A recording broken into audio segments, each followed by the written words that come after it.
right. My guest today is Dr. Darren Gouk, the founder of AOne. For those of you who don't know, AOne eases the digitalization of education centers with a learning center management system. Thank you very much for being here, Darren. Thank you for the kind introduction, Kelvin. Excellent. So I always want to know with every entrepreneur, how did you start the entrepreneurial journey in the first place? And how did you settle on AOne as the business you wanted to build? I think that was quite long time ago. I think 2015. And because I actually was like a doctorate student in University of Malaya. So I'm doing lab. I was doing lab every day and also teaching some of the tuition at a part-time basis. So by chance, I actually get to know like how to create a website. And that's why that's the first step I actually went into the entrepreneurship, create a website linking tutors and students. And I named the website as an AOne tutor. So AOne is like the first grade or in academic. So that's why I use the word of AOne. AOne tutor. Then after that, venture into like matching the swimming instructors with student, the piano teacher and student, we call AOne music, AOne swimmer. So that's after you only evolved to the marketplace concept in 2015, like a place for all the student and parents looking for classes easily. So you are look for swimming class in KL, you can go to AOne Learning website and to search for that. So that's the first how actually I evolved from a researcher life into become an entrepreneur. Yeah. Okay. So you started off with this sort of marketplace model where you're enabling potential students to reach out and schedule lessons with piano teachers, swimmer, perhaps a variety of other sorts of instructional programs. You know, when you were getting started, I guess, is that still a core component of the business or have you pivoted since then? We are actually running a marketplace for a couple of years, since like until 2017. And marketplace is we are bootstrapping the marketplace. So in order the bootstrapping marketplace is really a bit of a challenge because you need to take care of the supply or demand of the marketplaces and the balance of that, especially we are running so many different kind of lessons. But at the same time, we know a lot of friends in the education. So and we also know that a huge problem faced by them in terms of the management. So they do everything from class scheduling to student enrollment, information, tracking, attendance, everything manually on Excel sheet and or on papers.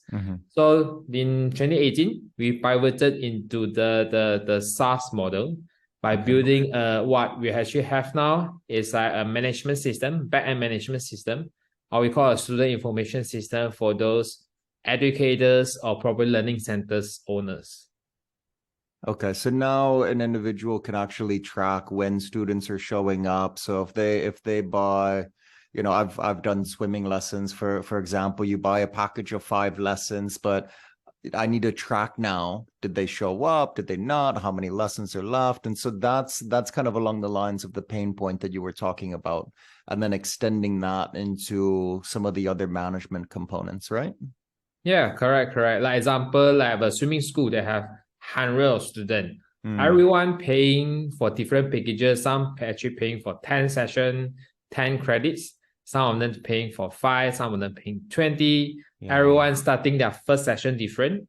So in terms of tracking wise, a lot of manual work and you may lose track. And every credit is like a revenue for the business owner. So we actually, our system actually help them to digitalize and systemize everything in proper.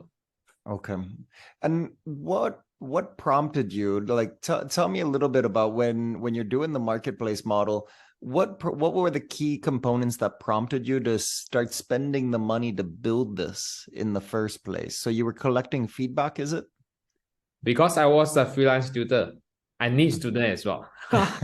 So in order to get the student, some like manual, right, you have a traditional agent, they'll get about half your first month's salary and they are commission. I felt so painful. So that's the reason that I also at the same time, by chance, I learned how to create a WordPress site. Mm. So I just create a website and with intention, we want to match them without the traditional agent. That's how actually started the whole idea why I built the marketplace initially. Yeah. Okay. And then from the marketplace to transition into doing the management system, what was the point where you realized, okay, enough people, I'm now recognizing that this is truly a pain point. Were you talking to the customers? What was the point where you said, because I assume you had to spend a decent amount of money on developers and people to build it. What was the point that said, okay, now I'm going to build the management system? Through marketplace, I had a lot of swimming school friends, music school friends, and of course talk to them, getting their feedback and understand their problems. And in order to get the funds for developers, also we also do pre-sale. Pre-sales like without the software, we already sell the software. So like we actually get the early adopters. They're paying quite a reasonable price for the software. And by presenting the slide, how the software will be look like, how the SaaS will be look like, then we get the initial fund. Then we only hire the developers. So we have someone already paid for the service, paid for the software without the software. So it's really a very solid validation already for the solution they want to build for. Yeah. Okay. So you basically ended up validating it. Are people willing to pay it? And are they not only willing to pay it, are they willing to pay me in advance before I even have it? Yes, they pay and wait. Wait for 6 months. We also sign agreement. If 6 months we didn't actually deliver this, we refund to you. So now you actually come on board with a cheaper rate. So yeah. So they by waiting 6 months, they locked in a cheaper rate, basically, but they took a little bit of risk themselves. So you must have had a pretty good relationship with these people, yeah. Some yes, but some not. Some are actually just a newly made up. It's the problems we want to address that they feel like, wow, it's a good solution and it's a good price. And yeah, with the assurance that if you cannot deliver in 6 months, you refund to me at least. So I pay now for you. Okay. So that's the value proposition that we are able to give to them. Okay. And so okay, so you were able to get people on board. How many pre-sales did you actually make? 20 at the time. Okay, that's a pretty good number of people to take that gamble on you. And did you feel any risk on your end of, I collected all this money in advance, I'm spending it on this program. If I can't deliver in 6 months, I've got to get it all back. Was there any point where you were like, oh my, what did I agree to?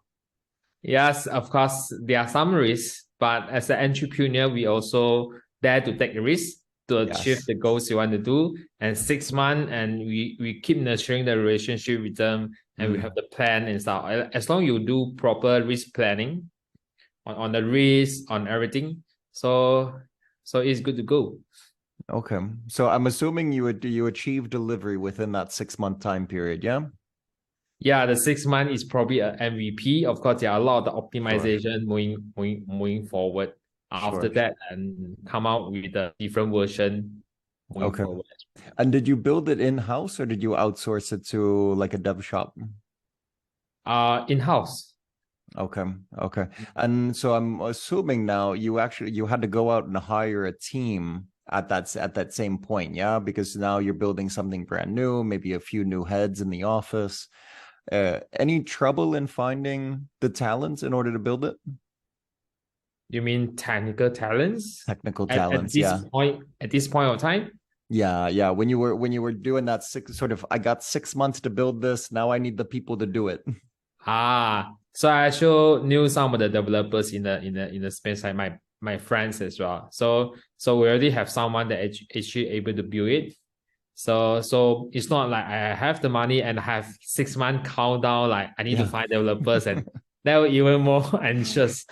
But yeah, I already have someone actually is like ready to build it. So I just like crowdfund and Yeah, for yeah, like yeah. pre-sale. Yeah. Yeah. It's not drastically dissimilar than like the name that comes to mind is like Kickstarter. Somebody goes on there and sells an idea and is like, give me your money and in 6 months or a year, I'll give you a product. Yeah, Um, product probably easier because it's very straightforward. You are selling a shirt in 6 months. yeah, Software somehow is more difficult because it's something that's very new to them. yeah. Yeah, it's not really a accounting software or like quite a software is a very new concept, Yep. and you want to accept it and you want to pay first and wait for 6 months. Okay. And it's quite tricky, but yeah, it's an experience that we have. Okay. So tell me about the MVP then. What were the key features that you went with for the MVP? What was the MVP? Always the features start with the fee payment tracking. That's the Mm-hmm. number one pain point by our clients, which Mm-hmm. until today is also number one features to Yeah. keep track the fee payment. They have just now mentioned like swimming school, Mm-hmm. they have 100 students, keeping track the payment, the credits. These are number one features, and we started with the number one features. Yeah. Then after they only add on other features like attendance, student progress, and yeah. Okay. Yeah. I imagine the aspect of making sure you're tracking the payments and how many classes are remaining is the number one concern. Because I mean, if they don't remind me, I gotta pay. I'm gonna keep on bringing my kid every week. I may not remember. I Even may you not remember yourself, myself. you also forgot number of session you left, right? Yeah. Not to mention swimming school, they're dealing with 100 of parents. And Yeah. wow, it's like they use Excel sheet. Like sometime after the class, they deduct an Excel sheet. But sometimes I Yeah. forgot. And sometimes I said, I forgot, did I actually deducted already? Yeah. Yeah.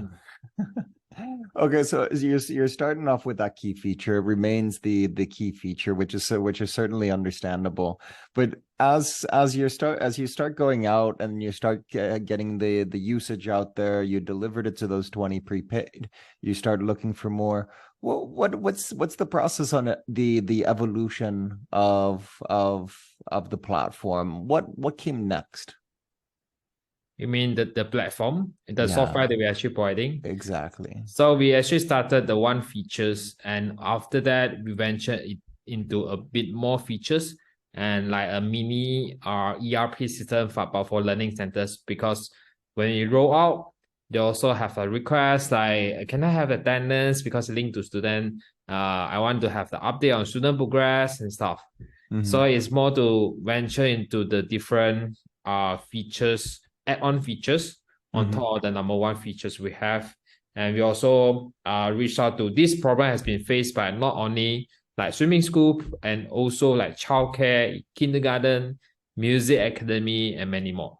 So Okay. every industry, they face a similar problem, but the workflow somehow is a bit different from one to another. Mm-hmm. So like the phase after we launch the product is more to optimization and also making sure the product is flexible enough to cater all the needs of different industry. Okay. Yeah. Okay. And is there a wide variety of the needs from industry to industry? Like when you look at what your customers are needing, is there a large difference between a swim school versus a music teacher versus a typical sort of daycare/learning center? What or is it pretty uniform on the core features? The needs is the same, but the workflow is different. Okay. So usually in tuition industry, they actually charge every month. They are Mm-hmm. not running like a swimming school like credits. So Sure. daycare tuition center, they actually charge running like a group basis, and it's actually every month collection, or probably Mm-hmm. every few months we call as a term or semester. Mm-hmm. But swimming school usually by session. So it's not by month, not by term. For music school, some of them they by credit, some of them actually by month. But music school a lot of one-to-one. Mm. So probably there are 200 students, 200 one-to-one classes. So Mm. the user experience and the usage of the software is slightly different of those actually have a lot of group classes. Mm-hmm. So those actually, the needs is still the same. They actually need a system to digitalize their fee payment. Mm-hmm. But their workflow a bit different from one to another. So it links to the how the software being designed in the user experience wise, a bit different. Yeah. Okay. Okay.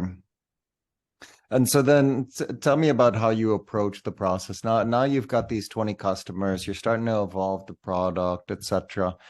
What's the go-to-market strategy beyond that? Because it's a bit different than trying to build a marketplace to sell them basically the management systems.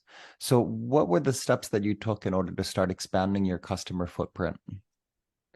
We use a lot of inbound digital marketing strategy like Facebook, Google, and this type of the software is quite new concept. So Facebook, it works in the ways like by visual picture, and it explains on the value proposition to the prospect and why is that for, they'll inquire from that.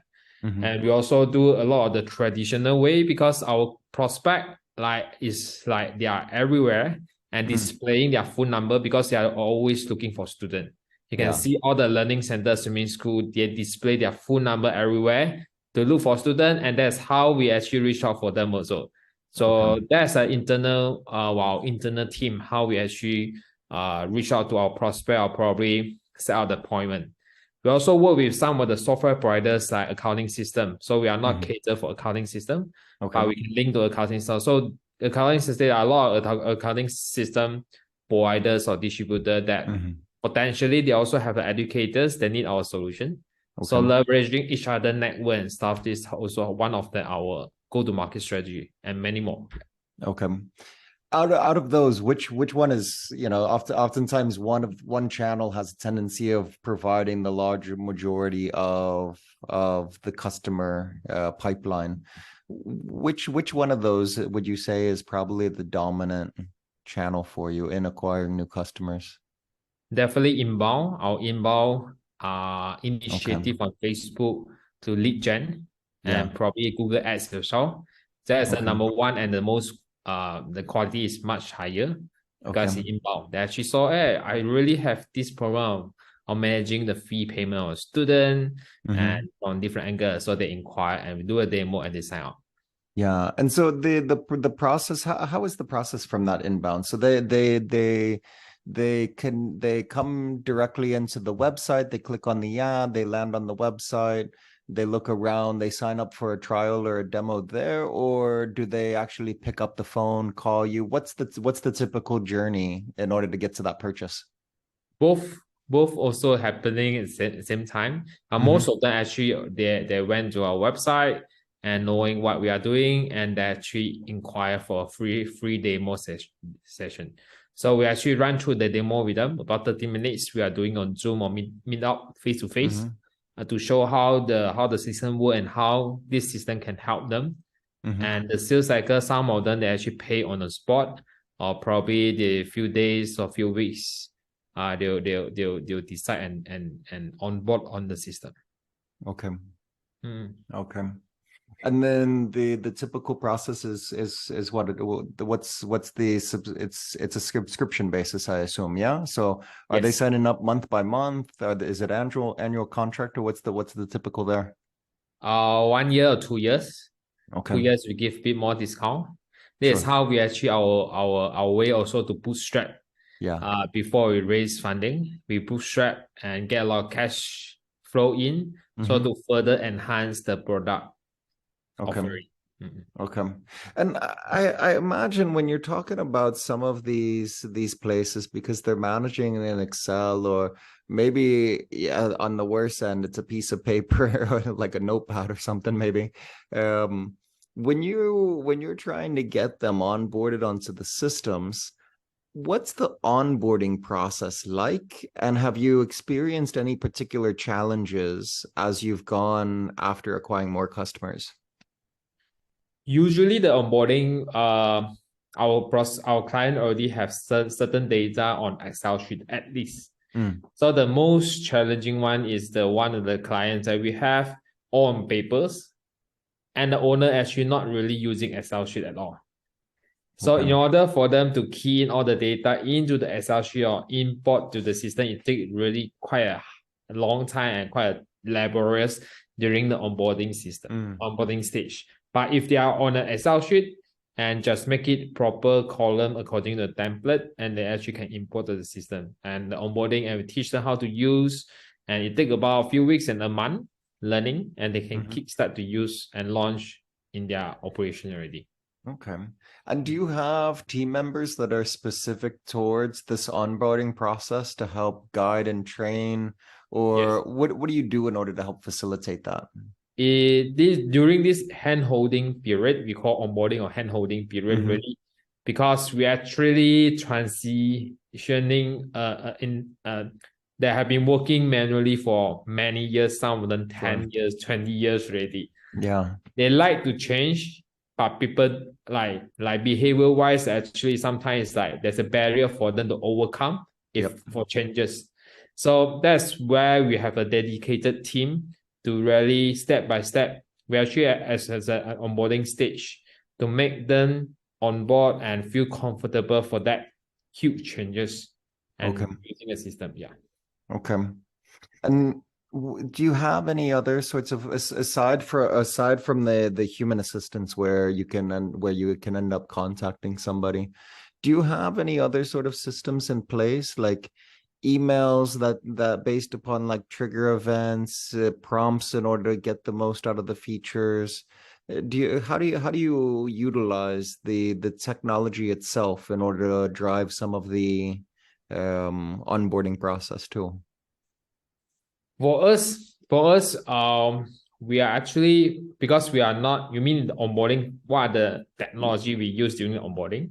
Yeah. Like some people say, hey, I'm just going to do instructional videos that once you come to a new component of it for the first time, here's a video tutorial.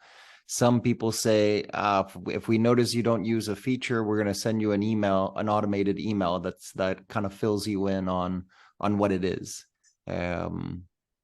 Yeah, we did have those actually tutorial videos, and like a tutorial series of tutorial videos. So we also track their activity as well. Mm-hmm. Somehow they actually start in certain phase.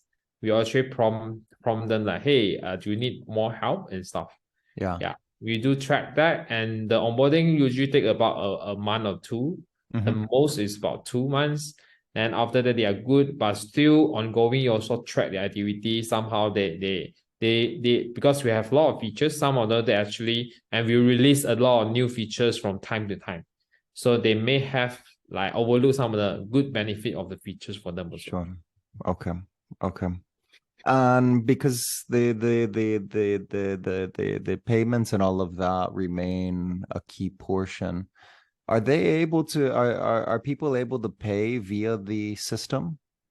Yes, parents, student, they have a mobile application and it's already linked to the payment gateway for fee collection. This is also one of the very, very useful for them for the school owners, because they don't need to issue receipt manually. You are 100 student, every month they need to pay 100 student paying fees, and you don't need to track one by one in bank statement. Yeah. So using that payment gateway will digitalize and automate all the receipt automatically. Okay. And if you're facilitating it, do you take any, is that part of your revenue streams as well, is being able to kind of sit on top of that payment gateway? Yes, we did a little bit of margin for every fee paid in the app. It's kind of revenue share with the payment gateway lah. Okay. Because in return, payment gateway also like us because we acquire more user for them. Sure. Yeah. Okay. And so the parents or the students, they have a mobile app. To what extent are they able to track? They can see how many classes they have left and make bookings as well. So is there two sides to that? Yeah, the parents, they actually can see the schedule, they can see the student progress, like what their child's doing today, attendance history, payment history, receipt invoice. So as a parent, you don't really need to ask school, hey, when is my last payment? Can I get the result which month? Yeah. You can get everything in the app. So it's a utility app about, Yeah, so the burden on the administration side of it is much more automated because of the systems that you're providing. Correct, and the parent can do a bit more self-service to find out all the information they need. Yeah. Okay. So where are you currently in Malaysia, or have you expanded internationally as well? Yes, we do. We actually have a team, local team in Indonesia. Mm-hmm. We're actually serving clients there as well. We have about 140 learning center branches in Indonesia using our solution. We Okay. localize why we have a local team in Indonesia because we localize the onboarding. Mm-hmm. Like local people speak in local languages, and we Yeah. also link to local payment gateway and with the local languages in the system as well. Okay. So in Indonesia, and we also have clients from other countries, Singapore, Philippines, even Vietnam, Thailand, Okay. those emerging countries. Yes. And did you set up teams in those other countries as well? No, we sell remotely from So here. remotely from Yeah, here. only in Indonesia we actually have a local team. And is that because of the size of the market, or was it just the first time that you expanded and you said, "Hey, let's get a team"? What's the reasoning there? So probably the first reason like it's a big market and our market research find out it's a big opportunity. So we start small in terms of we getting one salesperson to acquire and one support to do the onboarding. Okay. And when the team getting bigger, like eight, some of them actually is like software developers. Actually, software developers doesn't matter where you from. Actually, they work remotely are all right to build the system. Yeah. Yeah. Okay. Did you have to set up a local entity? Did you have to get local registration of another, like a subsidiary in Indonesia or any of these other markets? Singapore, we do have a subsidiary in Singapore Okay. because the requirement of setting up the linking with the payment gateway, we need to have a local entity. But Mm. Indonesia, we don't need, and we hire through the company like employer on record. Yeah. Yeah. Yeah. So they Okay. they cater the requirement, the labor law, everything, and we just pay to the company. Yeah. Okay. Yeah, that makes life honestly a lot easier Yes. than As a than foreign, having to do. Yeah, the minimum paid in capital requirements it's is high. the big hurdle. It's quite high. And so Yes. setting up and being able to comply, it's good business for the employer of record. It gives them job security, right? Yeah, employer on record, and also it's also a headhunter company. So Mm. whenever we get need the some of the manpower resources, they actually help us to get this also. Okay. Okay. So Indonesia was the first expansion market. What was kind of what was the driver that made you say, okay, we've done well enough here in Malaysia. Let's open it up a little bit. Our first client overseas actually in Singapore actually. Okay. Okay. But like our first team overseas in Indonesia because Singapore actually we sell remotely. And Yeah. in terms of culture, in terms of everything, behavior is almost the same as in Malaysia. Mm, So we don't really sell a team in Singapore and it's sure. not really needed. Yeah. While we set out in Indonesia, the first prompt is that actually our solution is really applicable for any learning centers, regardless of which country Yeah. they are from. Just do some of the localization of features and languages. They'll be different from industry to industry, but within the same industry and music industry, it's the same. The whole Southeast Asia where how they actually do the scheduling, everything Hmm. one-to-one classes is almost the same. So that's Okay. why that promise do a bit of research on this kind of solution, the competition and the opportunity in overseas. Of course, this also we actually joined some of the program from some of the government agencies. So to Okay. link to the Indonesian market. That's Okay. one of the reasons also we choose Indonesia Is the market. available of some of those programs to help you do the market entry? Yeah. Yeah, like go to market strategy, understand about the local culture. Mm, In very general phase, but it's good enough for us to know like some of the local how they actually say no in mm, what language in what words. So this is a small thing that we need to know if we are to venture in yeah. the It's our business. generally not with the word no. Yes, probably a word of yes, but it's a meaning of no. Yeah. The little nuances of being in a new market. Correct, correct. And so what if you looked at what you're doing right now, what percent does Malaysia make up of the overall business that you're currently doing? 80%. 80% still. So it's still the dominant portion of it. Yeah. Because we have started here for long, Yeah. as well as that's something that we really have local team to push for that. Okay. Yeah.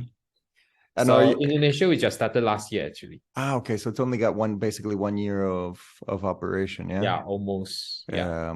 Coming out of the lockdowns and all of that, and during the opening up period. Yeah. Yeah, and in Indonesia, we need to do a lot of education as well. So this kind of solution, so for instance, like Singapore is already so much matured, because every learning center, before they want to open, they will look for system.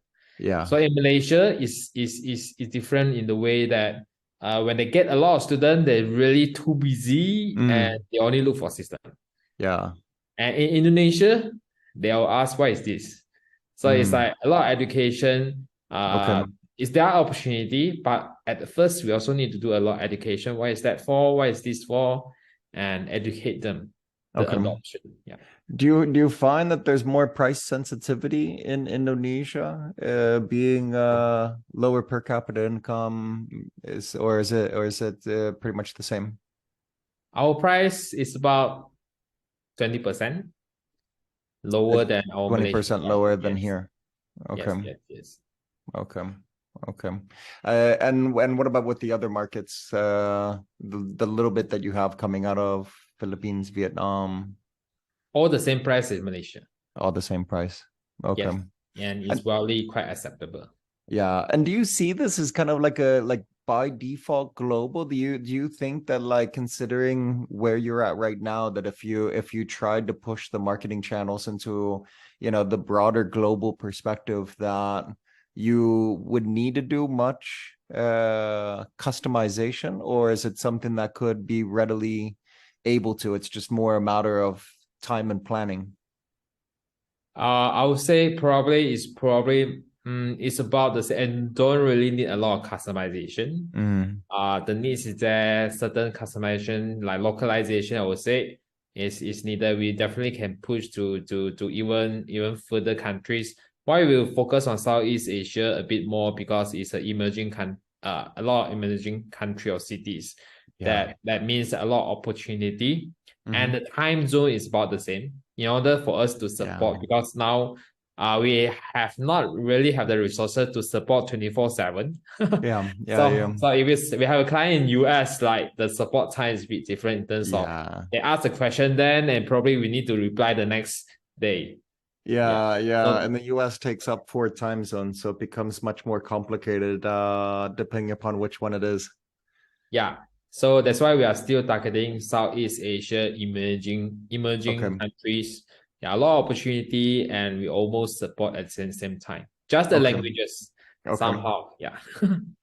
Is the general profile so I'm going to make an assumption and say Singapore, the planning ahead and getting a system before you launch is probably different than what you find in Indonesia, Malaysia, the rest of Southeast Asia, let's call it. Correct. Do you find that it's really from no system to some system when they get too busy? And how do you kind of make sure that you are the top of mind for them to find when it does come to that point? In Malaysia, we are already number 1 in terms of really they are looking for a system. Our brand is there because we are the first, can be said the first really do very aggressive marketing on what we are doing. In Singapore, it's very crowded market. So a lot of this kind of solution already in the phase. So that's why we actually, our direction always focus on emerging markets. And there are a lot more opportunity. Whilst we are still have client in Singapore, some of the big brand actually using our system or converting. So usually they are not convert from manual to us. They actually convert from another system to us. Okay. And on the competition side in Singapore, do those same players not compete with you in Indonesia or Malaysia? They are actually the local competitors. That the way how they run is different. Because we actually our direction probably we actually VC funded for now. And that's how actually our direction is probably to acquire faster as possible.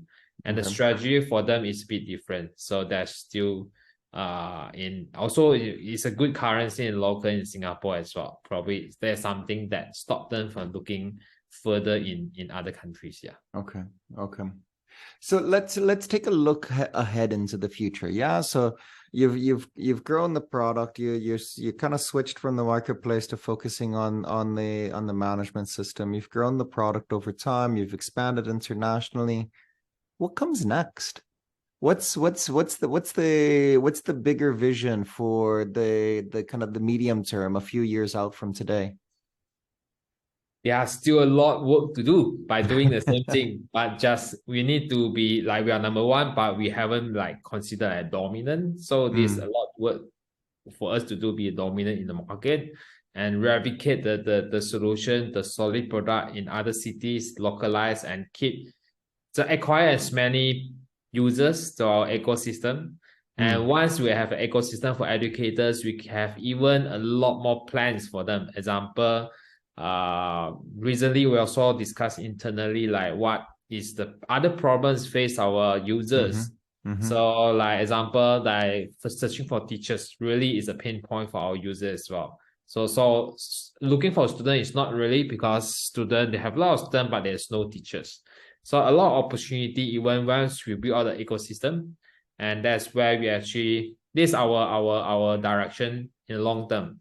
So we don't want just like being a SaaS. It's more than a SaaS. From the SaaS turn into education ecosystem.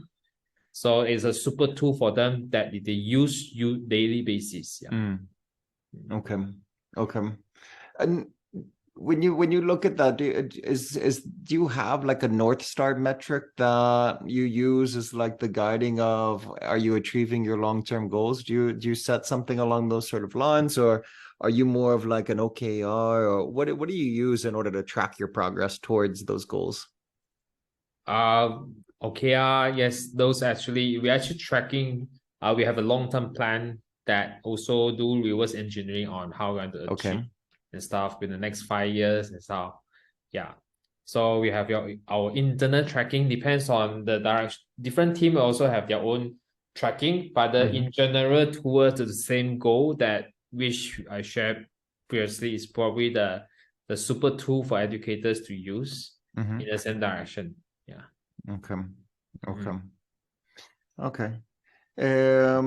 Very, very interesting. And okay, so then moving from that, like are there any sort of like product features or otherwise that you have anticipating that we might be able to expect coming out from you?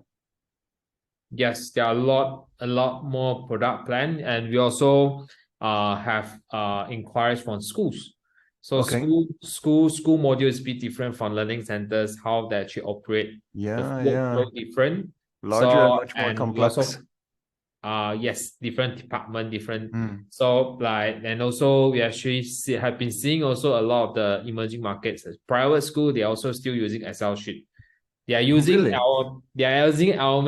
They are for the lesson plan management, but the fee payment tracking, they are still using Excel sheet in the private school. Oh wow. Yeah. Okay. So that's something that is also an opportunity for us. Always come from the angle on the fee payment tracking. Yeah.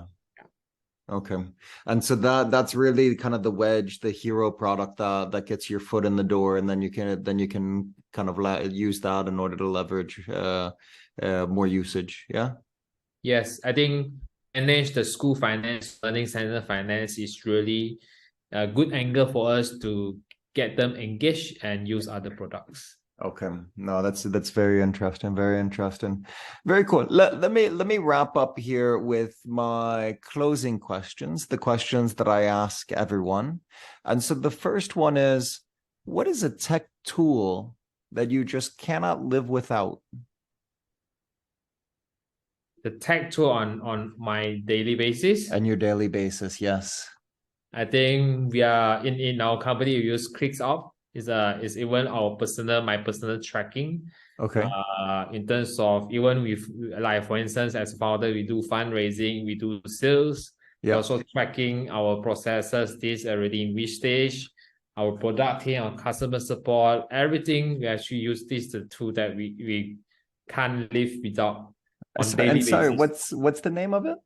Clicks up. Okay. Yeah. Yeah.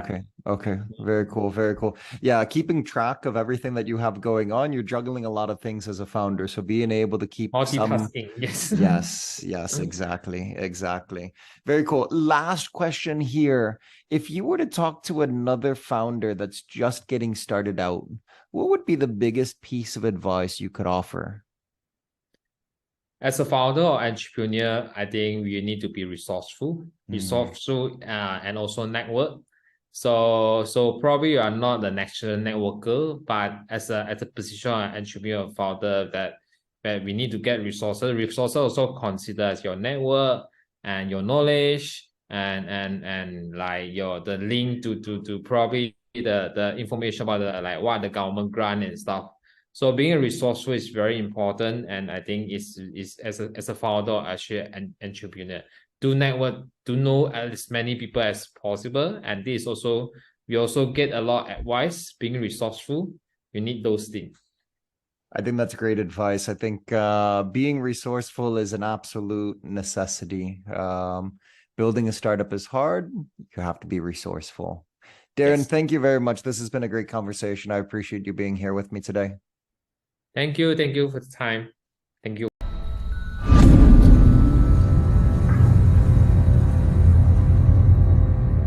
All right, that wraps it up for another fantastic episode of the Sea of Startups. If you've enjoyed this episode, please share it with a friend. Go onto iTunes or wherever you get your podcasts and leave us a review. It's the best way for us to get discovered and to have these startup stories reach a broader audience. If you have any suggestions or would like to get in touch, you can email me at kevin@indelible.vc. As always, I'm your host, Kevin Brocklin from Indelible Ventures, and this is the Sea of Startups.